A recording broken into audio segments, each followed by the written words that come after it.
승기를 러시아가 잡았다라고 보입니다. 일단 유럽만 놓고 보면 유럽 경제가 너무 안 좋아요. 우리도 먹고 살기 힘든데 왜 저 멀리 떨어진 남의 나라를 도와야 되느냐. 미국도 마찬가지로 지금 이런 식으로 계속 가다가는 불리하다. 네 돈 내고 네 나라 지켜라. 아시겠지만 러시아는 핵보유 국가이기 때문에요. 푸틴이 아주 비이성적이고 비합리적인 미추강이냐. 이렇게 되면은 핵무기를 쓸 가능성이 있죠.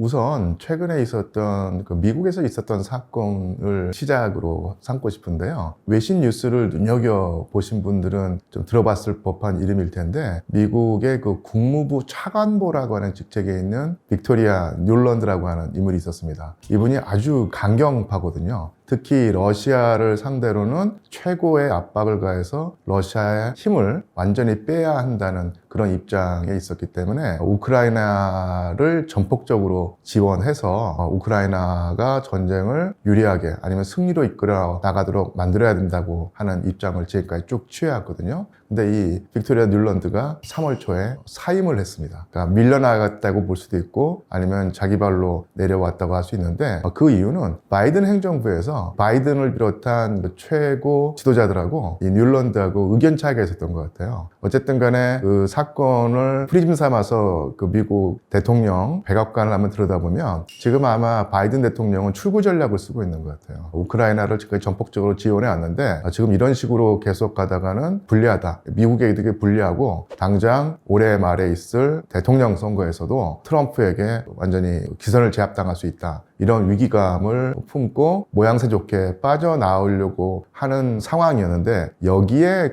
아까 말한 빅토리아 뮬런드가 제동을 걸다가 결국 밀려났다. 그러니까 이렇게 보입니다. 그러니까 미국마저도 이런 식으로 좀 세게 말하면 출구 전략을 모색한다. 아니면 그전보다 훨씬 더 우크라이나의 지원 강도가 약해진다고 봤을 때 승기를 러시아가 잡았다라고 보입니다. 러시아가 결국은 승리를 거둘 텐데 여기서 말하는 승리가 무엇인가일 텐데요. 고전적인 의미로 두 나라가 전쟁을 했을 때 한 나라가 다른 나라를 완전히 점령한다. 이것은 러시아가 사실은 목표로 삼지도 않았고 사실 러시아가 가지고 있는 역량상 그럴 수도 없습니다. 일단은 우크라이나가 엄청나게 큰 나라거든요. 이 나라를 다 점령한다는 것은 불가능하죠. 더더군다나 우크라이나 서부로 갈수록 반러시아 정서가 아주 강한 지역이기 때문에 우크라이나 영토 전체를 러시아가 차지할 역량도 없고 차지할 필요도 없고요. 러시아가 바란 전략 목표는 우크라이나를 반분하는 강이 있죠. 북에서 남쪽으로 흘러서 흑해로 들어가는 드니프로 강이 있는데 드니프로 강 동쪽에서 최대한 많은 점령지를 확보한 상태에서 협상을 벌여서 러시아가 바라는 바를 우크라이나에게 강요하고 요청하고 해서 목표를 이룬다. 이런 점에서는 러시아의 승리라고 할 수 있는데 이 승리에 훨씬 더 나아갔다고 보입니다. 그리고 지난 거의 3년 동안 전쟁이 벌어졌는데 전쟁이 일어난 직후부터 지금까지 이 전쟁에 관한 보도의 머릿기사만 흩어보더라도 우리나라에서는 특히 서방 언론도 마찬가지인데 러시아가 엄청나게 고전한다. 우크라이나가 선전을 할 뿐만 아니라 오히려 러시아를 압도한다는 식의 보도가 계속되어 왔죠. 그래서 가장 많이 거론되는 키워드가 게임 체인저였습니다. 러시아와 우크라이나가 팽팽한 접전을 벌이는데 미국과 서방이 전쟁의 판도를 뒤바꿀 만한 강력한 무기를 제공할 것이고 이 무기를 받은 우크라이나가 이 무기를 전선에서 활용하면 러시아를 제압할 수 있다. 이런 식의 보도가 계속 나왔었죠. 그런데 저는 사실 좀 군사 전문가는 아니지만 제가 그 분야를 살펴볼 때 걸러낼 능력은 가지고 있거든요. 관심을 가장 끌었던 글이 있는데요. 2022년 8월 말이었습니다. 전쟁이 일어난 지 한 6개월 정도가 흘렀고 계속 우리나라 언론 보도에서는 러시아가 수세에 몰려서 전쟁이 러시아의 패배로 끝날지도 모른다. 아니면은 러시아가 공세의 종말점에 도달해서 금방 전선이 무너지면서 우크라이나가 기선을 제압할 것이다. 우크라이나가 이길지도 모른다라고 하는 어떤 희망 섞인 분석을 내놨는데 그때 우리나라의 국방대학교에 러시아 군사문제 전문가가 있어요. 상당히 최고의 전문가라고 할 수 있는데 이분이 그런 상황에서도 러시아가 전쟁에 패하고 우크라이나가 이긴다는 것은 일종의 희망 섞인 전망이다. 객관적인 판단이 아니라 러시아가 지는 모습을 보고 싶은 마음이 투영된 시각일 뿐이다 라고 짚으면서 러시아 군에게는 장기전을 수행할 수 있는 역량이 상당히 많이 있다. 전통적으로 러시아는 소모전, 장기전, 물량전에 강한 군대이기 때문에 그런 식의 서방이나 우리나라 주류 언론의 보도는 사실은 맞지 않다는 것을 강조했거든요. 그 판단이 맞다고 볼 수 있는 것이죠. 그래서 지금 최근 한 달 전부터 우리나라 언론도 보도의 방향이 많이 바뀌기 시작했어요. 우크라이나가 승리하는 것은 어렵다. 러시아가 승리할 가능성이 높아지고 있다는 식으로 계속 보도의 방향이 잡히고 있고, 간혹가다 뭐 튀는 그런 보도가 있긴 한데 그런 것은 상당히 뭐랄까요, 신빙성이 안 가는 보도이고요. 이런 식으로 흘러간다고 보입니다. 나중에 한 15년, 20년, 30년이 흐른 다음에 역사학자들이 밝혀낸 문제겠지만 정황을 한번 짜맞춰 보면 누구든지 어떤 나라 그 정치 지도자 아니면 군사 지도자도 단기전으로 전쟁을 끝내고 싶어 하겠죠. 러시아 입장에서는 당연히 전쟁이 단기전으로 끝나는 게 제일 좋았겠지만 여러 가지 이유에서 이 전쟁이 장기전으로 흘렀는데, 아시겠지만 지금 전선이 주로 포격전 그리고 지상전 위주로 흘러가거든요. 후방에는 미사일 공격이라면 드론 공격을 하는 정도로 그치고 있는데, 말 그대로 도시 하나, 마을 하나를 놓고 어떤 경우에는 거리 하나를 놓고 싸우는 시가전, 장기전, 소모전이 되고 있는데, 저는 그런 생각도 해봤습니다. 러시아가 충분히 전세를 유리하게 끌어가지고 상당히 빠르게 전진할 수도 있는데 일부러 진격 속도를 조절하는 것이 아닌가. 왜 그러냐면 너무 빨리 급격하게 전진을 하면은 서방 국가들이 상당히 위기감을 느끼고 분위기가 달라질 수 있기 때문에, 그러니까 일부러라도 느릿느릿 진격하면서 서방 국가들의 경각심을 낮추고 장기적으로는 전쟁을 러시아에게 훨씬 더 유리하게 끌고 오려는 그런 생각까지 하고 있는 거 아닐까 정도로 확실하게 그 흐름은 러시아에 유리하게 흐르고 있는데 진격 속도는 상당히 느릿느릿 이루어지고 있다는 얘기죠. 러시아는 자기 페이스대로 전황을 이끌어 나간다고 보입니다. 제가 판단하건대는 전반적인 흐름은 러시아에 유리하게 흘러서 전쟁이 러시아의 승리로 끝날 가능성이 상당히 크고 계속 높아지고 있는데, 그렇다고 해서 몇 주, 몇 달 안에 전쟁이 끝날 것 같지는 않고요. 상당히 오래 더 지속이 될 것 같습니다. 가장 큰 변수 중에 하나가 미국의 대통령 선거인데, 결과가 바이든 대통령의 연임, 재선출로 이어진다고 하더라도 전쟁이 몇 년 지속될 것 같지는 않고요. 계속 이어지긴 하겠지만 그것은 협상을 염두에 둔 전투가 벌어질 가능성이 있습니다. 그러니까 무슨 말이냐면은 아까도 말씀드렸지만 러시아가 우크라이나 영토 전체를 점령하려는 목표는 아니면 역량은 가지고 있지 않기 때문에 결국은 협상 테이블에서 만나야 될 텐데, 협상 테이블에서 더 많은 이익을 얻어내려면 전선의 상황이 자기네에게 유리해야 되겠죠. 그런 협상장에서 어떤 말발을 세우기 위해서, 상대방을 압박하기 위해서 전투를 승리로 이끌어 나가야 될 텐데, 그러니까 이런 식으로 전쟁이 진행될 가능성이 크다고 보입니다.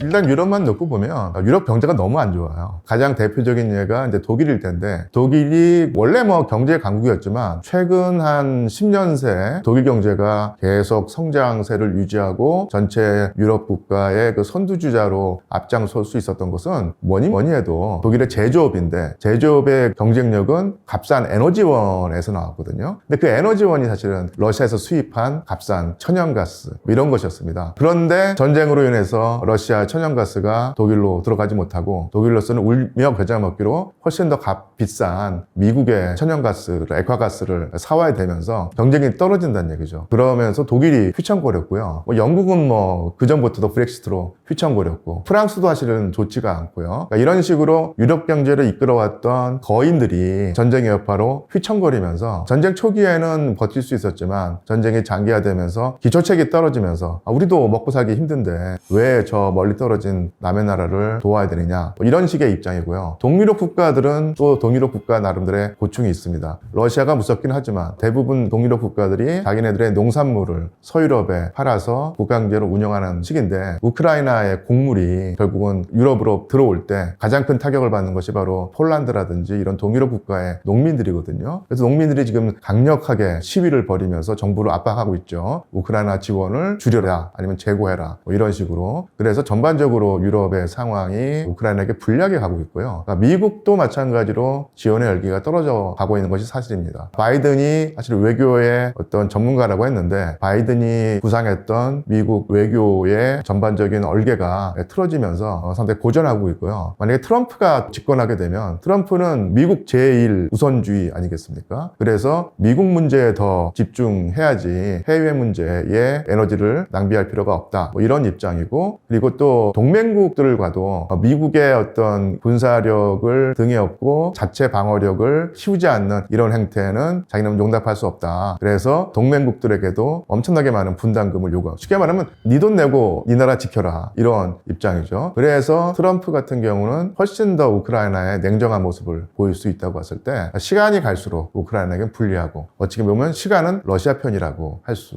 있습니다. 사실은 저도 좀 놀랐었는데 스웨덴과 핀란드가 그전까지 그 중립 정책을 펴오다가 이 전쟁을 계기로 해서 확실하게 나토에 가입을 했고 지금 그것이 이제 실현됐는데요. 그런 의미에서 러시아에게 불리한 건 사실인데, 또 한 번 또 그 잘 들여다보면 이 전쟁을 통해서 나토의 그 군사력이란 것이 생각만큼 크지 않다. 당연히 미국도 나토 회원국이기 때문에 미국을 넣고 계산하면은 러시아를 압도하지만 유럽 회원국만 떼어놓고 보면 사실은 상당히 그 취약성이 드러나고 있다는 얘기죠. 그리고 나토의 그 무기들이 실제로 우크라이나 전쟁 현장에서 투입돼서 실전에 응용이 됐는데, 흔히 말하는 그 재원이라고 하죠. 매뉴얼상의 그 위력이라는 것이 있는데 이것이 실전에서 통하지 않는다는 게 보이면서, 그러니까 여기서 말하는 나토는 유럽 회원국에 한정돼서는 취약성을 드러냈다. 제가 볼 때는 나토가 그 군사력이 본 궤도에 오르려면 최소한 5년, 길게 보면 10년 정도의 시간이 필요하다고 하는 사실이 지금 드러나고 있습니다. 러시아는요, 크게 보면 두 도시가 가장 핵심 도시거든요. 하나는 당연히 모스크바고요. 또 하나가 상트페테르부르크일 텐데요. 그 바다와 접해 있는 연안 도시죠. 그 앞쪽이 발트해일 텐데, 이 발트해를 둘러싸고 있는 국가가 핀란드, 그리고 노르웨이, 스웨덴, 그리고 발트해 연안 3개국인데 지금 핀란드와 스웨덴이 중립정책을 벌이고 나토의 정식 회원국가가 되면서 오히려 러시아 북부의 요충지인 상트페테르부르크가 적국에게 둘러싸인 입장이고, 러시아가 이 발트해를 통해서 진출할 수 있는 통로가 막혔다고 볼 수 있습니다. 그런데 사실은 그 핀란드와 스웨덴의 군사력이 나토 군사력을 획기적으로 증강할 만큼 그렇게 강하지는 또 않아 보이고요. 푸틴의 입장에서 대고 본다면 물론 그 스웨덴과 핀란드가 중립정책을 유지해주면 좋겠지만 설령 나토에 가담을 한다고 하더라도 군사적으로 버틸 역량이 러시아에겐 있다, 이렇게 생각했을 것 같아요. 그 이유 중에 하나가, 여러 가지 이유 중에 하나가 뭐냐면 칼리닝그라드라고요. 옛날 그 독일에서는 그 칸트의 고향이었던 퀘니스베르크라고 하는 도시인데, 이게 2차 세계대전이 끝나고 난 다음에 러시아 영토가 됐거든요. 근데 이게 그 흔히 말하는 역외 영토입니다. 러시아 본토로부터 떨어져 가지고 폴란드와 발트해 연안 3국 사이에 위치해 있는데 여기가 이제 군사 요충지가 됐거든요. 그래서 설령 발트해가 나토의 바다가 돼서 상트페테르부르크를 위협한다고 하더라도 칼리닝그라드로 충분히 견제할 수 있다, 이런 생각을 하지 않을까. 그러니까 물론 제 추측이란 건 정말 추측이지만은 칼리닝그라드의 그 위상이 훨씬 더 올라가지 않을까. 그리고 칼리닝그라드가 어떻게 좀 표현을 하자면 러시아의 가시, 뭐 이렇게 생각을 할 수 있을 것 같아요. 첩보 정보 전쟁의 내막은 진짜 알 수 없고 훨씬 나중에 시간이 흘러서야 살짝 커튼이 젖혀질 텐데요. 사실은 모든 나라가 다 서로를 도청하고 있죠. 일단 뭐 윤리적으로 러시아가 그 독일을 도청했다고 해서 러시아를 비판만 할 수 없는 것은, 사실 미국도 모든 나라를 다 도청하고 더군다나 우리나라까지 도청하는 상황에서 도청했다고 해서 뭐 너희는 나쁜 애들이다 라고 비판할 수 있지만 그것이 먹혀들지는 않을 것 같고요. 저는 이제 이런 측면도 있는 것 같아요. 푸틴 대통령이 실제로 그것을 드러낸다는 것은 여러 가지 그 정치적인 포석이 있는 것 같거든요. 그래서 가장 이제 표면에 있는 딱 눈에 보이는 것은 저기 독일 너희들 무기를 지원하려고 하는데 하지 마 라고 하는 그런 견제의 차원도 있고요. 아니면 독일의 숄츠 총리와 푸틴 대통령이 서로 그 뭐랄까요, 고수로서 서로 티키타카 하는 것이 있습니다. 그래서 그것을 살짝 푸틴 대통령이 흘려가지고 나토도 숄츠를 압박하는 모양새를 취하지만 당장 그것이 독일 언론에 보도되면 독일 여론이 아무래도 무기를 지원하지 말자는 쪽이 훨씬 더 크겠죠. 왜냐하면은 전쟁이 사실은 우크라이나에게 불리하고 러시아에게 유리하게 가는데 우크라이나가 이기는 전쟁에 지원해도 사실은 여러 가지로 말이 나온 상황인데 왜 그 지는 전쟁에 지원을 하느냐 이렇게 됐을 때 가뜩이나 그 불리한 그 독일의 여론 지형이 더더욱더 숄츠에게 불리하게 갈 수 있는데 숄츠 같은 경우는 그런 것도 이용할 수 있겠죠. 그러니까 예를 들어서 다른 나토 회원국가라든지 미국에서 더 강하게 우크라이나를 지원하고 했을 때 아니 그 우리 독일 여론이 이렇게 안 좋은데 자기도 국민들의 표를 먹고 사는 정치인으로서 국민의 뜻에 따를 수밖에 없다라고 하면서 슬쩍 한 발 뒤로 물러날 수 있는 근거가 생기는 거거든요. 그러니까 이런 고단수의 티키타카를 하고 있는 것이 아닌가 이런 생각도 한번 해봤습니다. 항상 뭐 군인들이야 그런 생각을 할 수 있는데 항상 그래도 뭐 결정은 정치인들이 하는 것이고 정치인들은 훨씬 더 군인보다 넓은 판도를 읽어 나가면서 구도를 보면서 해야 되기 때문에 군인들이야 뭐 여러 가지로 단기적인 이익을 바라보고 아니면 그 승기를 잡으려고 그런 판단을 하거나 논의를 할 수 있지만 이게 정치권에서 한번 걸러지게 되는데요. 정치권에서 그 쉽게 그것을 수용할 수 있는 상황은 아닌 셈이죠. 더 깊이 개입은 하지 못할 것이라고 보입니다. 군사적으로도 그렇고 경제 상황도 그렇고 다른 무엇보다도 이렇게 나토가 쉽게 움직일 수 없는 게 나토 회원국은 한 국가가 제3의 다른 국가에 공격을 당하면 모든 회원국가 같이 싸워줘야 되거든요. 한 나라라도 만약에 러시아와 어떤 형태로든 간에 지상전을 벌이게 된다면 수십 개 나토 국가가 우르르 몰려가야 되는 것인데 아시겠지만 러시아는 핵보유 국가이기 때문에요. 정말 그 나토 회원국 전체 명운이 달린 문제고 여기서 우리가 푸틴을 어떤 사람으로 봐야 되는가 하는 철학적인 문제가 나오는데요. 푸틴이 아주 비이성적이고 비합리적인 미치광이냐 이렇게 되면은 핵무기를 쓸 가능성이 있죠. 하지만 푸틴 대통령이 나름대로 합리적이고 판단력이 있고 그리고 정상적인 정치가라고 하면 핵무기를 쓸 수는 있지만 그것은 정말로 맨 마지막에 쓸 그런 것으로 할 텐데 그러니까 우리나라 언론이나 서방 언론에서는 대개 경우에 푸틴을 일종의 미치광이 아니면 정권 수호를 위해서라면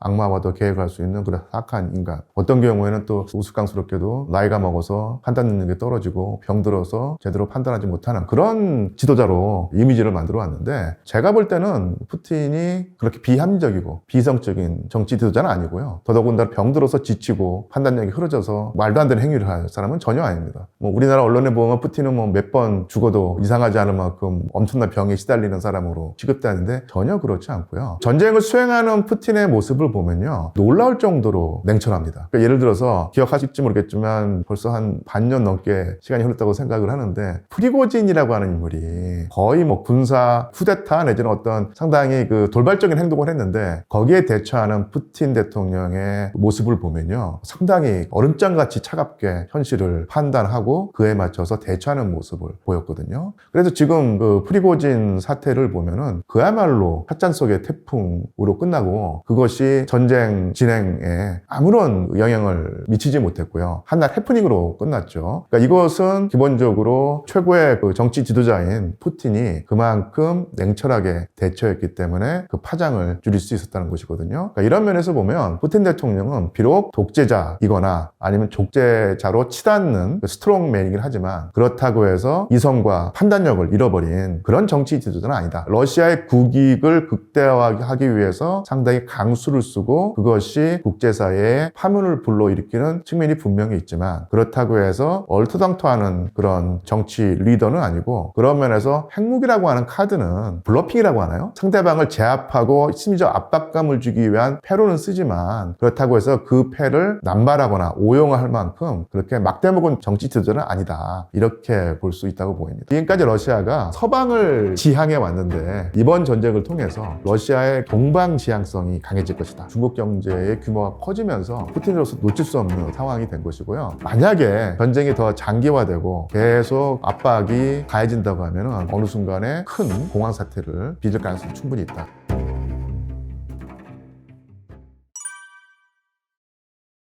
일단 뭐 우크라이나 놓고 보자면 젤렌스키 대통령이 최근에 우크라이나 군인의 그 전사자 수가 사망자 수가 3만 명을 약간 웃돈다라고 하는데 그 말을 믿는 사람은 아무도 없습니다. 공 하나를 더 붙여야 되는 상황일지도 모르죠. 군사 용어는 전사상자라고 하는데 우크라이나의 전사자와 부상자 이런 걸 합쳐서 상당히 큰 규모인 것 같아요. 그래서 전사자 수만 하더라도 3만 명 훨씬 웃도는 10만 명대일 가능성이 충분히 있다는 얘기죠. 그리고 민간인 피해는 말할 것도 없고요. 어쨌든 간에 이 국토의 그 대부분이 전쟁터가 되면서 극도의 인명피해, 재산피해를 입었었고 1000만 명 단위로까지 간다고 하는데 수백만 명의 난민들이 이웃나라로 가면서 힘든 생활을 하고 있죠. 그리고 뭐 러시아로서도 물론 그 우크라이나에 비해서는 훨씬 규모가 적겠지만 적지 않은 전사상자가 났을 것이고요. 그리고 이 러시아 사회의 어떤 모순일 텐데 어떤 전쟁을 수행할 때 전쟁의 부담이 평등하게 국민들에게 주어져도 불만이 없을 수가 없는데 러시아 대도시에서는 별로 전쟁의 영향을 못 느낀다고 그래요. 그런데 실제로 군인들이 차출되는 지역 그런 지역은 저 변방의 오지에 있는 소수민족 내지는 경제적 뒤떨어진 지역입니다. 그쪽 젊은이들로서는 큰 돈을 벌 수 있는 기회가 군대에 들어가서 받는 보수거든요. 그래서 많은 경우에 주로 지방에일수록 전쟁의 부담이 훨씬 크게 느껴지죠. 러시아에서.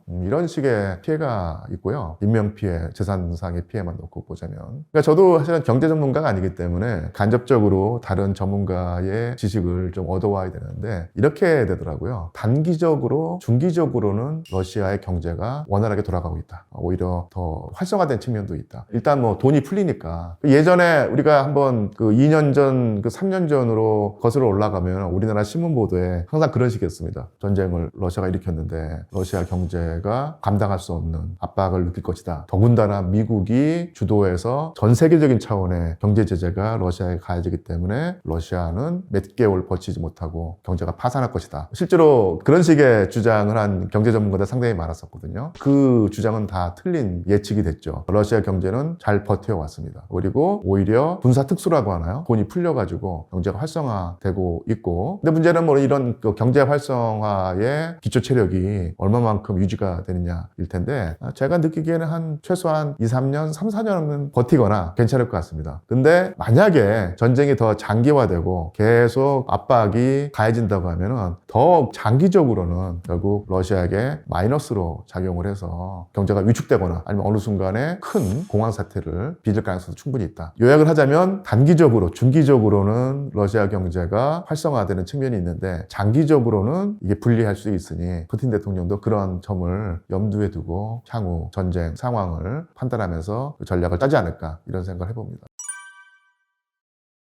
제가 볼 때 러시아가 결국 그 제재를 버텨내고 경제를 유지하고 어떤 경우는 특수를 이루는 요인이 세 가지가 있었던 것 같아요. 하나가 뭐냐면 미국이 주도하는 경제 제재가 말로는 글로벌한 차원인데 실제로는 미국, 서유럽 그리고 그러니까 미국의 무산 아래에 있는 동아시아 국가들 거기에 이제 대만하고 일본하고 대한민국이 들어가 있죠. 이 정도에 국한된 것이 사실이었고요. 또 하나가 러시아는 자급자족이 가능한 하나의 경제 체제입니다. 그러니까 시베리아라든지 유럽 본토에 엄청나게 많은 자원이 있고 그것을 활용할 수 있는 것이고 또 하나가 중요한 게 푸틴의 업적이라고 할 수 있는데 그 전까지 소련 및 러시아에서는 2000년대까지만 하더라도 그 넓은 그 광활한 농경지가 있는데도 식량 문제를 해결하지 못했었거든요. 근데 그 푸틴 대통령의 집권기에는 여러 가지 정책을 펼쳐서 러시아의 그 농업 경제가 상당히 상승을 했고 자급자족하는 차원을 넘어서서 엄청난 양을 수출하는 농업대국으로 됐거든요. 그래서 지하자원, 식량 을 자급자족하는 국가인 것이고 여기에 이제 기초 체력이 있는 것이죠. 또 하나가 그리고 뭐냐면 중국 인도와의 거래입니다. 사실은 그 러시아 입장에서 볼 때 서쪽 국가들과는 지금 사이가 틀어지면서 경제 제재도 받고 그쪽과의 관계가 끊어졌지만 그런 어떤 손해분을 상쇄할 수 있는 창구가 중국이나 인도를 통해 열리면서 동쪽 국가들과는 또 오히려 관계가 동독해지고 손해를 충분히 벌충할 수 있는 어떤 그 공간과 여지가 생긴 것이죠. 것이죠. 그래서 거시적으로는 저는 지금까지 러시아가 서방을 지향해 왔는데 이번 전쟁을 통해서 러시아의 서방 지향성이 줄어들고 동방 지향성이 강해질 것이다. 그래서 중국, 인도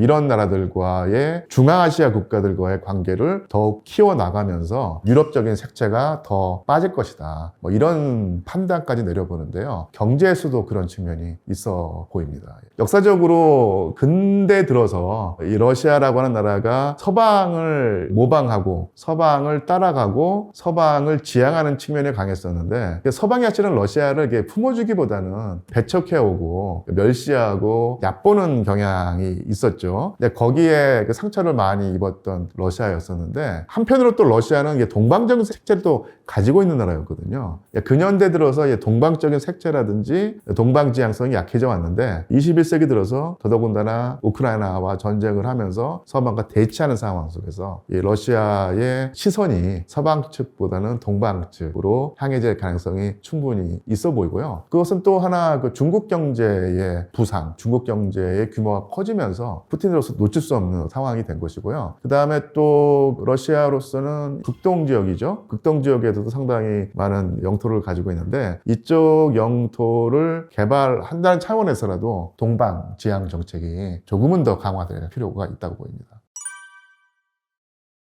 이 전쟁이 복잡한 이유가 세 개의 층위가 겹쳐져 있는 전쟁이기 때문에 그렇다는 것인데 그거와 연관돼 가지고 가까운 원인 그리고 먼 원인 그리고 그 중간 단계의 원인이 있다고 했을 때 먼 원인 그것은 뭐냐면 미국과의 대결 때문에 그렇습니다. 러시아는 항상 서방의 강력한 국가로부터 침탈당해온 역사가 있고 그 침탈당할 때마다 인간의 상상을 초월하는 어마어마한 피해를 입은 나라거든요. 그래서 19세기에는 나폴레옹, 20세기 에는 아돌프 히틀러, 21세기에는 어쩌면 미국이 러시아를 침탈해 올 수 있다 이런 생각을 해왔기 때문에 국가안보에 대한 어떤 강박관념을 가지고 있다는 얘기죠. 그런데 그 동유럽이 옛날에는 러시아의 전신인 소련이라고 하는 국가의 완충지역으로 기능을 하면서 서방의 위협을 떼어놓는 역할을 했는데 이게 대부분 다 나토 회원국이 되면서 미국의 영향권 아래로 들어갔지 않습니까? 거기서 기본적인 어떤 위기감이 있는데 맨 마지막 완충제로였던 국가가 바로 벨라루스하고 우크라이나였던 거예요. 근데 벨라루스는 상당히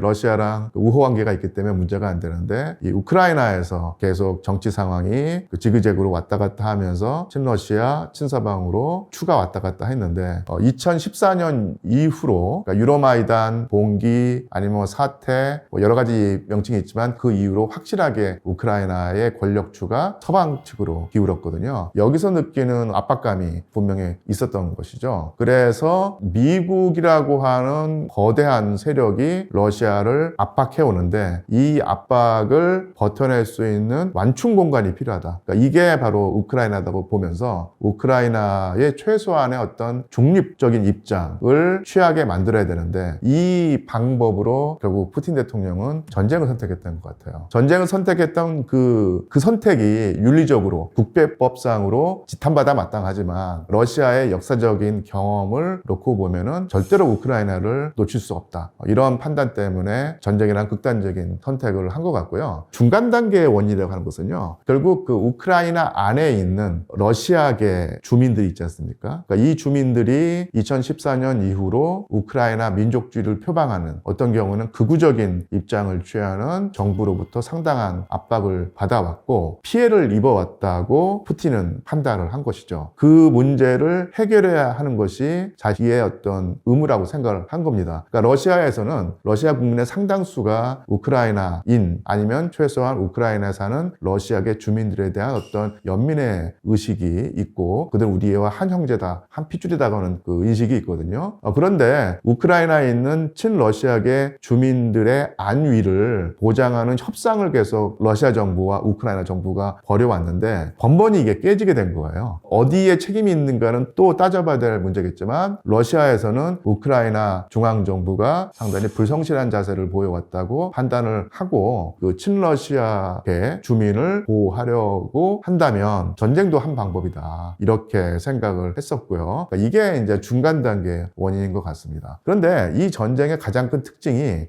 가까운 원인이 없어요. 어떤 전쟁을 벌인다고 하면, 전쟁이 일어난다고 하면, 역사상의 전쟁을 지켜보면 트리거라고 하지 않습니까? 그러니까 방아쇠를 당겨야지 전쟁이 일어나는 것인데, 보통 그 정치 지도자들은 어떤 형태의 어떤 트리거, 그쪽이 어디를 공격해 왔을 때 그걸 빌미 삼아서 전쟁을 벌이거나, 아니면 그런 것이 없으면 조작을 해서라도 전쟁을 하거든요. 그러니까 예를 들어서 제2차 세계대전이 일어나는 걸 보면 나치 독일이 폴란드를 침공해서 전쟁이 일어나는데, 그때도 히틀러가 폴란드군이 독일을 공격해왔다라는 식으로 사건 조작을 해가지고 트리거를 만든 다음에 갔고요. 중일전쟁 같은 경우도 1930년대 중일전쟁 같은 경우도 일본 관동군이 사건을 조작해가지고 중국군이 그 만주에 있는 일본군을 공격했기 때문에 우리가 전쟁을 한다는 식으로 하면서 전쟁을 했거든요. 근데 이 우크라이나 전쟁은 그런 트리거가 없는 전쟁이에요. 뭐 예를 들면 우크라이나 군대가 아주 전면적으로 친러시아계 주민들을 뭐 공격했다거나 학살했다거나 대규모로 이런 일이 벌어진다든지, 아니면 아예 우크라이나군이 러시아 국경 지대를 뭐 공격했다거나 이런 일이 있었으면은 옳다구나 하고 하면서 전쟁을 선포하면서 밀고 들어갔을 텐데, 그런 거 없이 그냥 국경지대에 있던 러시아군이 싹 들어갔거든요. 그러니까 이런 점에서 상당히 특이한 전쟁인 것이죠. 그러니까 이렇게 뭐 전쟁의 원인을 가까운 원인, 먼 원인, 중간 단계의 원인으로 봤을 때, 역사학자 입장에서 보면 이 먼 원인과 중간 단계의 원인은 충분히 설명이 가능한데, 트리거가 되는 사건이 없어서 상당히 특이한 전쟁이라고 보입니다. 예. 지금 이 우크라이나 전쟁은 어쨌든 간에 이게 러시아가 침략당한 전쟁이 아니라 러시아가 이웃나라를 침공한 전쟁이거든요. 근데 아까도 말씀드렸지만 어쨌든 간에 전쟁이 러시아에게 좀 유리하게 흐르고 있고, 그리고 러시아의 여론을 주도할 수 있는 대도시에서는 전쟁의 압박감이 별로 느껴지지 않기 때문에 푸틴 대통령의 지지율, 아니면 정부에 대한 전체적인 러시아 국민의 신뢰가 유지가 되고 있는 것이죠. 물론 러시아가 전쟁의 압박을 받지 않는 건 아니지만 병력 동원이 사실은 30만 명 추가 동원 한 번에 그쳤고, 지금 그 추가 동원이 따로 이루어지지 않고 있지 않습니까? 그렇기 때문에 러시아의 평균적인 시민들이 내 가족이 전쟁터에 끌려간다고 하면 대번에 상당히 위기감을 느끼고 반응을 하겠지만, 그런 거는 아니고요. 그리고 전쟁의 압박을 받고 있는 중심부가 아닌 지역, 변두리 지역, 특히 소수민족 지역에서는 그런 압박감을 받지만, 또 한편으로는 먹고 살기 힘든 그런 상황에서 우리 집안의 젊은이 한 명이 군대에 가가지고 보수를 받아서 그 보수로 가족 경제를, 쉽게 말하면 생계를 유지해나갈 수 있는 기회가 생긴다고 했을 때, 이게 한편으로는 압박이지만 한편으로는 살림을 펼 수 있는 기회가 되기 때문에 이게 상쇄가 되면서 전쟁의 압박감이 크게 느껴지지 않는다고 보입니다. 그러니까 물론 30만 명 추가 동원할 때 러시아 도시에서 반발하는 모습, 아니면 반전 시위, 아니면 추가 증집에 반대하는 어떤 목소리가 많이 잡히긴 했는데, 그것이 그 전체 러시아 국민의 정서라고 볼 수는 없죠. 그래서 뭐 그 여론조사를 해보면 푸틴의 그 전쟁을 지지하는 그 지지율이 70%, 80%에 가까워지는데, 분명히 이거는 그 러시아 정부가 러시아 언론을 통제하고 심지어 조작하는 측면도 있겠지만, 그걸 감안하고 보더라도 과반수가 넘는 러시아 국민이 푸틴 대통령의 정책과 입장을 지지하는 것은 사실로 보여요.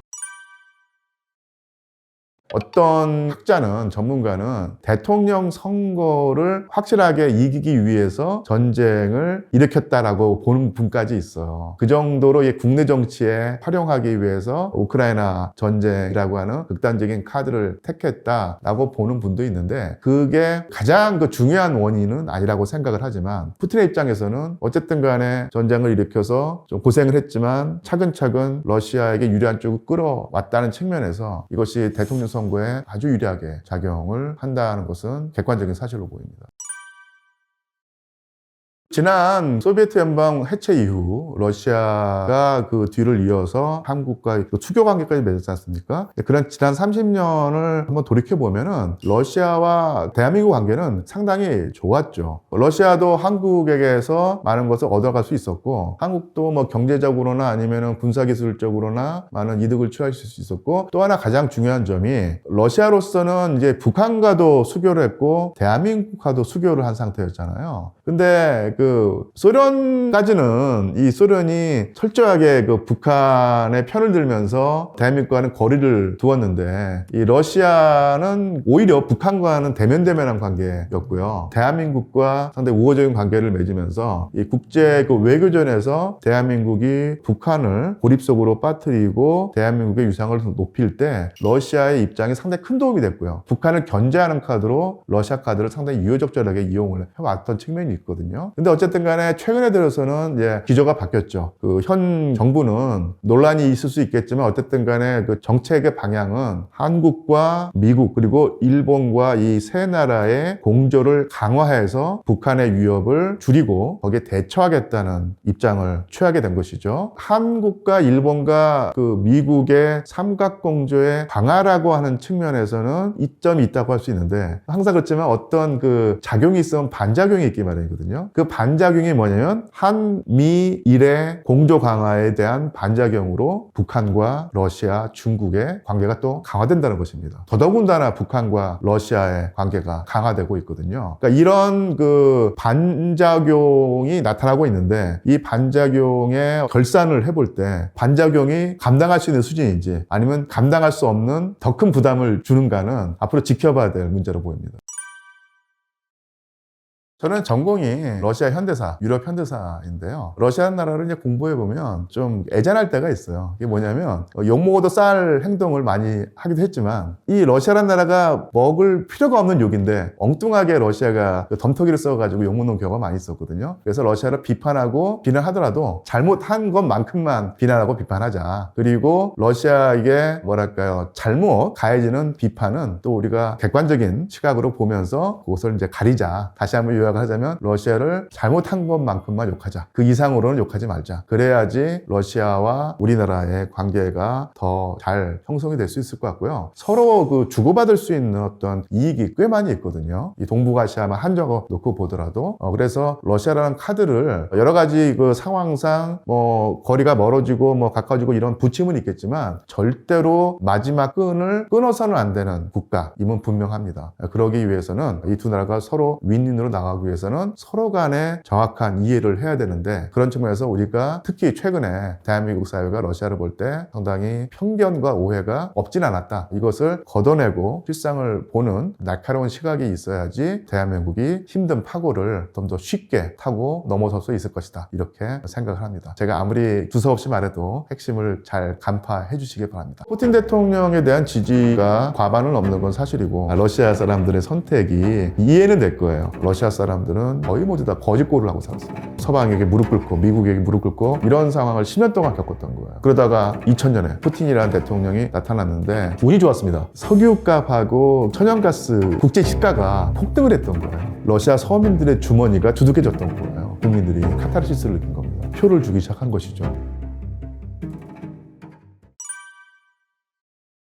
러시아가 어쨌든 간에 형식적으로라도 선거를 치르는 민주주의 국가인 것은 사실이죠. 그 내용이 어쨌든 간에. 그래서 대통령 선거를 치르는데요. 기본적으로 푸틴 대통령에 대한 지지가 과반을 넘는 건 사실이고 전쟁까지 푸틴에게 유리하게 흐르면서 푸틴 대통령이 다시 대통령 임기를 시작하는 것은 뭐 기정사실인 것 같습니다. 우리나라 분들의 어떤 인식이 잘못되어 있는 측면이 뭐냐면요. 자꾸 지금 오늘날의 러시아를 공산주의 국가로 보는 러시아 하면 이제 공산주의가 연상이 되고 그래서 지금도 러시아가 이제 공산주의 국가라고 생각을 하면서 공산당은 안 돼, 나빠 이렇게 보는 분들이 있는데 푸틴은 사실은 반공주의자입니다. 그리고 러시아의 전통적인 야당이 지금 공산당이에요. 그러니까 집권당은 그 푸틴의 정당이고 러시아의 공산당은 만년 야당입니다. 계속 정권을 잡으려고 하지만은 국민의 선택을 받지 못해 온 것이 지난 30년 세월이었고요. 사실은 옐친 정부, 그러니까 1990년대까지만 하더라도 러시아 공산당이 권력을 잡지는 못했지만 상당히 강력한 야당이었거든요. 그래서 선거를 해보면 최소한 한 30% 안팎의 표는 가져갔어요. 과반수는 넘지 못했지만. 근데 점점 그 30년 사이에 계속 줄어들어가지고 10% 저 밑으로 가라앉았죠. 공산당의 지지율이. 그런 의미에서 여러분들 러시아는 공산주의 국가가 아닙니다. 그래서 그 만년 야당인 공산당의 위상이 계속 떨어지면 떨어지면서 푸틴 대통령으로서는 큰 경쟁자를 제친 셈이고요. 그리고 요번에 선거만 놓고 보더라도 어쨌든 간에 대통령의 후보로 출마해서 푸틴과 표대결을 할 만한 인물들이 있는데 이 인물들이 실제로 출마 자격을 얻지 못하고 있습니다. 그게 뭐냐면은 러시아에서 대통령 선거 후보가 되려면은 10만 명인가요? 하는 어떤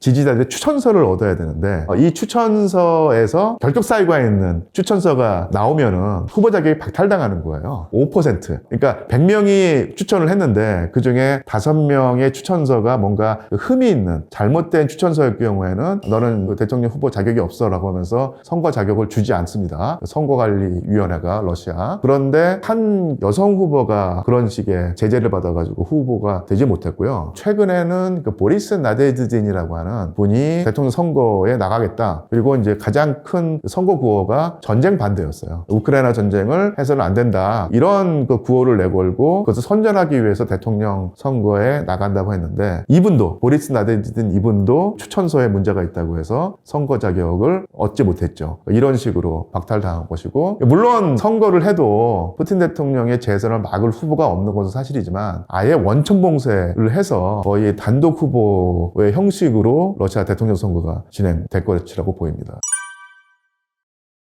그러니까 소비에트 붕괴가 1991년에 일어났지 않습니까? 그 이후의 역사를 보면은 러시아 사람들의 선택이 이해는 될 거예요. 그러니까 물론 그 러시아 사람들도 더 민주적이고 더 합리적인 지도자를 선택하고 싶은 마음이 있겠지만 항상 그 이상과 현실은 다르기 마련일 텐데 한번 30년 전으로 거슬러 올라가면 소비에트 연방이 붕괴가 된 다음에 러시아의 대통령이 된 인물이 옐친 대통령이었죠. 그러니까 옐친 대통령은 서구식의 자본주의와 서구식의 정치체제를 도입하려고 했는데 실제로 10년 동안에 어떤 일이 벌어지냐면 러시아 경제가 완전히 파탄나서 러시아 사람들은 거의 모두 다 거짓골을 하고 살았습니다. 그리고 어쨌든 간에 소비에트 연방 시절에는 미국과 세계를 좌지우지하는 강력한 열강의 국민, 시민, 일원이라고 하는 자부심이 있었는데 그것도 완전히 깨져나갔죠. 뭐 2등 국가, 3등 국가에 살면서 서방에게 무릎 꿇고 미국에게 무릎 꿇고 비굴한 자세를 보이는 상황 그리고 경제는 파탄나서 할머니들이나 할아버지들이 쓰레기통을 뒤져가지고 먹고 살아야 되는 상황 젊은이들은 일자리가 없어서 실업자가 되는 상황 이런 상황을 10년 동안 겪었던 거예요. 그러다가 2000년에 딱 집권한 인물이 푸틴 대통령이었죠. 그런데 푸틴 대통령이 어쨌든 간에 그 자기 실력으로라고 보자면은 그 전까지 옐친 대통령 때 그 무소불위의 힘을 휘두르면서 경제는 말할 것도 없고 정치 영역까지 그 좌지우지했던 신흥 재벌들 그러니까 러시아 말은 올리가르크라고 하죠. 이런 사람들이 횡행하는 체제였었는데 푸틴 대통령이 집권한 다음에 힘으로 떨어져 봤습니다. 그런 올리가르키를. 그래서 너희들 경제활동하고 영리활동을 하는 것은 좋은데 세금은 내라. 그러니까 세금을 아예 안 냈거든요. 그래서 세금을 확실히 내야지만 너희들의 존재를 인정해주겠다 했을 때 러시아 신흥재벌들이 옐진 생각만 하고 푸틴이라고 하는 요 젊은 쉽게 말하면 그 듣보잡 정치가였었는데 이 정치가가 대통령이 되겠을 때 충분히 주무를 수 있다고 생각을 했어요. 근데 완전히 되치기 당한 거죠. 그래서 푸틴에게 반기를 들었던 그런 신흥재벌들은 다 쫓겨나고 권력과 재산을 잃고 해외로 떠돌아댔고요. 그런 모습을 보면서 러시아 국민들이 카타르시스를 느낀 겁니다. 그래서 푸틴 대통령이 처음에는 너무 젊고 그 경력이 일천해서 과연 이 나라를 이끌어 나갈 수 있을까 하는 의구심이 있었는데 그런 의심을 확실히 없애주면서 질서를 갖다줬고요. 그리고 또 하나가 운이 좋았습니다. 2000년대 들어서 러시아가 가지고 있는 가장 확실한 재정 수입원이 석유와 지하자원이었는데 이 석유값하고 천연가스 국제 시가가 폭등을 했던 거예요. 그래서 러시아에 돈이 막 쏟아져 들어오게 된 것이죠. 그리고 돈이 풀리기 시작했습니다. 러시아 서민들의 주머니가 두둑해졌던 거예요. 그러니까 러시아 서민들로서는 이 인물이 우리나라의 질서를 가져다 주고 내 주머니까지 두둑하게 해주고 하니까 표를 주기 시작한 것이죠. 이러면서 기본적인 그 권력 토대를 마련했고요. 거기다가 언론과 뭐 어떤 문화 권력까지 장악하면서 푸틴만이 그 러시아를 올바로 이끌어 나갈 유일한 지도자라고 하는 여론을 계속 주입하고 환기하면서 지금까지 이어지고 있는 것입니다. 그래서 푸틴의 장기 집권이 이 과정을 놓고 보면 장기 집권도 능력이 있어야 한다 이런 것을 느끼거든요. 물론 그 러시아 국민들에게 많은 선택지를 줘서 선택할 수 있는 어떤 자유를 주고 그런 경쟁을 통해서 더 뛰어난 지도자가 주기적으로 선출되는 상황이라고 하면 좋겠지만 러시아 국민은 차선책으로 결국은 푸틴을 택한 것이고요. 장기 집권을 하려면 일단 성과를 내야 됩니다. 이 성과를 내지 못하면 장기 집권을 시도하다가 계속 삐끗하거나 무너지는 경우가 상당히 많이 논란이 있는데 어쨌든 간에 장기 집권에 성공했고 그 장기 집권에 따르는 각종 부담과 폐해를 일단은 덮고 국민들의 지지를 계속 얻어낼 수 있으려면은 그만큼 성과를 보여줘야 되는데 그 성과를 보였기 때문에 장기 집권이 지금 이어져 나가고 있는 것이죠. 그러니까 이런 상황에서 우리가 볼 때는 상당히 문제가 많고 비민주적인 독재자 성향을 띠은 지도자이지만 이런 그 푸틴을 선택하는 러시아 국민들의 어떤 그 판단이 진리를 따지는 그런 것을 보면 이해가 가는 측면도 충분히 있다. 그래서 러시아 국민들을 이상한 사람으로 보면 안 되고 그 역사적 경험과 현실적인 상황과 이런 것을 다 감안해서 그런 선택을 할 수밖에 없는 상황인 것이다. 이렇게 보시면 될 듯합니다. 19세기만 하더라도 황제가 다스리는 전제적 국가였고 그리고 러시아 혁명을 겪었지만 러시아 혁명이 어떻게 보면 뭐 변질된다고 했을까요? 원래 민주주의를 추구하는 혁명이었는데 그 혁명이 변질되면서 다시 그 오랜 세월 동안 거의 70년 가까이 일당 독재 국가가 됐었고 그리고 1990년대에 서구식 민주주의를 시도해봤지만 처절하게 실패하면서 푸틴이라는 대통령이 나타났는데 푸틴 대통령도 결국은 뭐랄까요? 1인 독재라고 하는 표현을 붙일 때 약간 좀 주저가 되긴 하는데 어쨌든 간에 독재 체제로 나아가는 경향성이 있다는 것은 충분히 보인다는 얘기죠. 하지만 그래도 헌법이 있고 선거가 치러지고 선거를 통해서 국민의 과반수 지지를 얻은 정당과 정치 지도자가 권력을 행사한다는 측면에서는 민주주의 국가인 것은 맞습니다. 외양은 민주주의 국가인데 내용은 뭐랄까요? 비민주적인 국가. 이건 사실이죠. 하지만 근데 따지고 보면 전 세계에서 정말로 그 외양이나 내용이나 다 진짜배기 민주주의 국가가 몇 개가 되는가 생각을 해보면 러시아의 어떤 정치 체제라든지 속성이 그렇게 우리가 마냥 뭐 비웃을 만한 것은 아니고 전체적인 견제에서 놓고 보면 수많은 어떤 정치의 모순을 가지고 있는 나라 중에 하나 정도로 보시면 될 것 같아요.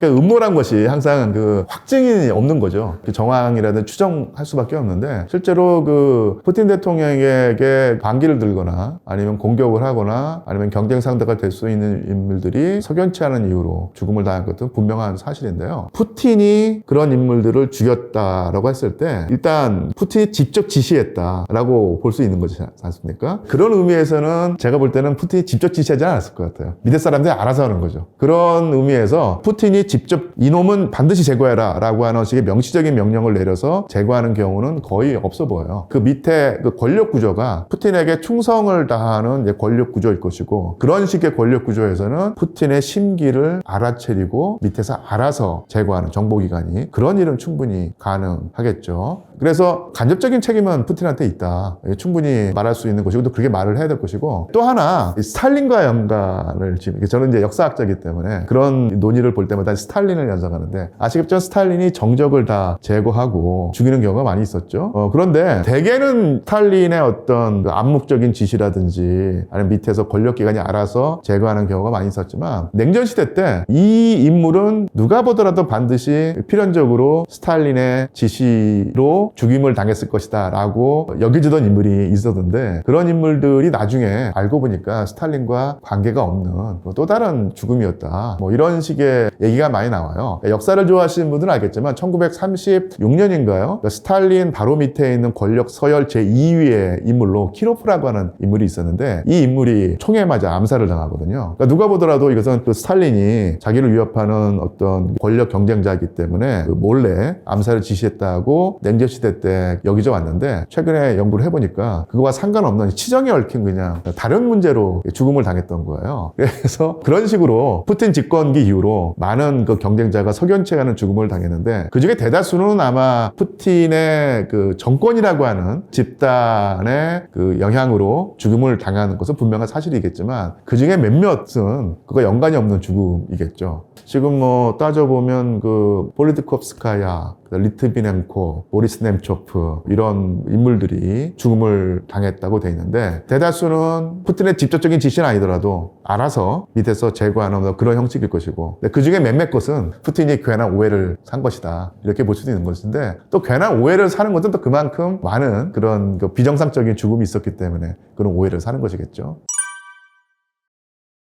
우리나라의 언론에 많이 보도가 됐었는데요. 나발리가요. 푸틴 대통령에게 위협을 가할 수 있는 거의 유일한 제야 인사였다. 이렇게 보시면 될 것 같아요. 사실은 많은 경우에 그 언론이 재갈이 물려졌고 그래서 푸틴 대통령을 공식 채널에서 비판하기가 쉽지가 않았죠. 일반 시민 개개인들은 푸틴에 대한 비판이나 뭐 심지어는 요구도 할 수도 있었겠지만 그것이 이제 단체라든지 세력으로 결집될 수 있는 그런 상황에서는 철저하게 언론을 봉쇄해왔던 것이 푸틴 대통령이었는데 이것을 뚫고 뭐 이런 블로그라든지 아니면 유튜브를 통해서 푸틴 대통령을 위협할 수 있는, 정확히 말하면 공격할 수 있는 유일한 인물이었는데 이 인물이 결국 북극해에 있는 수용소에서 목숨을 잃고 말았죠. 이것이 타살이냐 놓고 말이 많은데 우리나라 언론에서 뭐 아니면 서방 언론에서 명시적으로 얘기를 하고 있지 않지만 푸틴의 어떤 뭐 지시에 따른 아니면은 러시아 권력기관의 공작에 따른 죽음이 아닌가 뭐 이런 의심이 많이 가고 있는 건 사실인데요. 그 반면에 또 다른 얘기도 많이 있습니다. 일단 객관적인 팩트만 놓고 보자면 우크라이나 정보기관이 공식적인 발표를 했는데 이렇게 표현을 하더라고요. 실망스러울 정보일지 모르겠지만 나발리의 사인은 병사 또는 자연사지 어떤 그 공작에 가해져서 타살이지는 않다. 이렇게 말을 했거든요. 그러니까 지금 뭐 우크라이나와 러시아가 전쟁 중이고 우크라이나에서는 당연히 러시아를 특히 푸틴을 공격해야 되는 입장이기 때문에 푸틴의 지시에 따른 공작 그리고 그 공작에 따른 살해, 피살임이 입증되어야지 좋을 텐데 일단 우크라이나 정보기관의 최고 수장이 그런 발표를 할 만큼 석연치 않긴 하지만 그렇다고 해서 푸틴의 지시에 따른 공작으로 목숨을 잃었다고 단정지어 말할 수는 없고요. 그렇지 않을 가능성이 상당히 큽니다. 그리고 나발리의 죽음을 애석해하고 애도하는 움직임이 러시아에도 있지만 그 움직임이 아주 크진 않아요. 그리고 주로 이제 서방 언론이나 우리나라 언론에서 나발리를 좀 추도하고 기리는 측면이 강한데 또 이게 참 한꺼풀 벗겨놓고 보면은 그림이 복잡해지는 게 푸틴이라고 하는 독재 성향의 정치가에게 맞서서 투쟁해온 쉽게 말하면 제야 인사인데 그러려고 하면 이제 대립구도가 여기는 독재 체제를 지향하는 전체주의적인 성향의 어떤 정치 지도자 이게 푸틴이겠죠. 그 반대편에서 푸틴과 싸웠다고 하면 이 나발리는 자유민주주의의 가치를 지키고 인권의 가치를 지키고 그다음에 항상 소수자의 입장에 선 그런 어떤 투사를 생각하기 마련인데 푸틴 대통령과 그 집권 체제의 부패와 부정 비리를 폭로한다는 점에서는 의미가 있지만 그렇다고 해서 이 나발리라고 하는 인물이 그렇게 자유민주주의의 화신이냐 그렇지는 않아요. 왜냐하면 일단 그 러시아 사회에서 성소수자 내지는 소수민족 이주민에게 상당히 적대적인 모습을 보여왔습니다.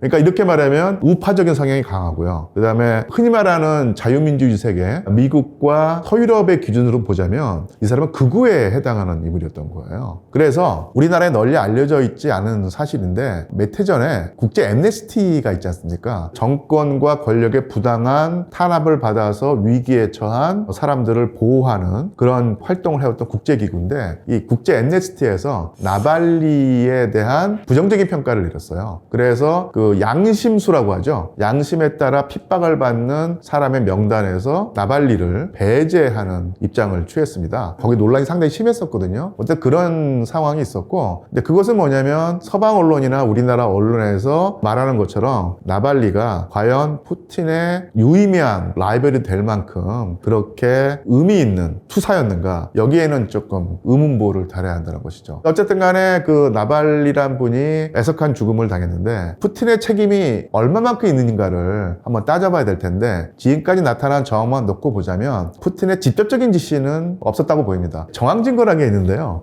푸틴이 아무래도 몇 주 다음에 있을 대통령 선거에서 변수를 만들 필요가 없는 거예요. 만약에 나발리를 죽이고 싶다고 하더라도 선거가 끝나고 난 다음에 죽여도 아무런 문제가 없는데 굳이 러시아와 전 세계의 이목이 쏠려 있는 이 판국에 괜히 그런 분란을 만들어 놔가지고 그 위기를 자초할 필요는 전혀 없는 것이고요. 만약에 나발리를 그렇게 제거해버리면 당연히 유럽과 그 미국에서 또 한 번 푸틴 대통령을 공격하는 어떤 그런 비난이 쏟아질 텐데 지금 또 우크라이나 전쟁을 하면서 우크라이나 지원을 해야 한다 말아야 한다고 하는 그 논쟁이 그 나토 회원국가에서 벌어지고 있는데 여기서 푸틴의 입장에서는 지원하지 않는다 쪽으로 가야지 좋은 거 아니에요. 그런데 나발리를 죽이게 되면 푸틴의 유리한 상황이 오히려 해가 될 수 있는데 그런 일을 왜 하겠습니까? 않습니까? 이렇게 되고, 하지만 그렇다고 해서 푸틴 대통령에게 책임이 없는가? 그건 또 아니죠. 왜냐하면 아시겠지만 나발리라는 인물이 50% 이상의 확률로 러시아 정보기관의 공작으로 독살당할 뻔했었지 않습니까? 쓰러져가지고 사경을 헤매다가 겨우 살아난 인물이죠. 그때 얼마만큼 이 몸이 약해지고 위기에 빠졌겠습니까? 그렇게 쇠약해진 인물을 굳이 또 거기 감옥에 가두고, 감옥 중에서도 가장 상황이 안 좋고 열악한 북극해 쪽에 수용소에 가둔다는 어떤 결정을 내렸을 때는 간접적으로나마 나발리의 죽음에 책임을 져야 될 인물 중에 한 명이 푸틴이라고 하는 점은 부정할 수 없는 사실이죠.